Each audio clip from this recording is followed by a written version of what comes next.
ایک مرتبہ اذان ہو رہی تھی، پیارے آقا کا دور ہے، ٹھیک ہے نا؟ کافی سارے لوگوں کو شاید یہ کنفیوژن رہتی ہے جو ہم نبی پاک کے نام پر انگوٹھے چومتے ہیں یہ کہاں سے لے کر آئے؟ غور سے سن لو، نبی پاک کا دور، اذان ہو رہی ہے، اللہ اکبر اللہ اکبر، مؤذن نے کہا اشہد ان محمد رسول اللہ صلی اللہ علیہ وسلم۔ آپ کو پتہ ہے کس نے انگوٹھے چومے تھے؟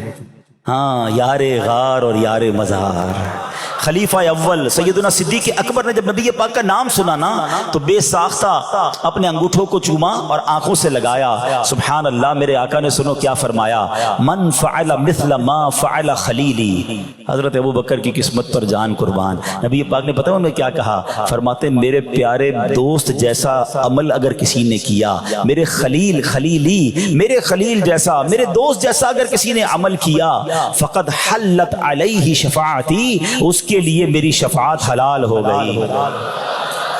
امام حسن مجتبی رضی اللہ تعالیٰ فرماتے جب مؤذن کہے اشہد ان محمد رسول اللہ صلی اللہ علیہ وسلم، تو اگر کوئی بندہ یہ سن کر کہے مرحبا بحبیبی وقرۃ عینی محمد ابن عبداللہ، پھر دونوں انگوٹھے چوم کر آنکھوں پر رکھے، وہ کبھی اندھا نہ ہوگا، اس کی آنکھیں کبھی نہ دکھیں گی۔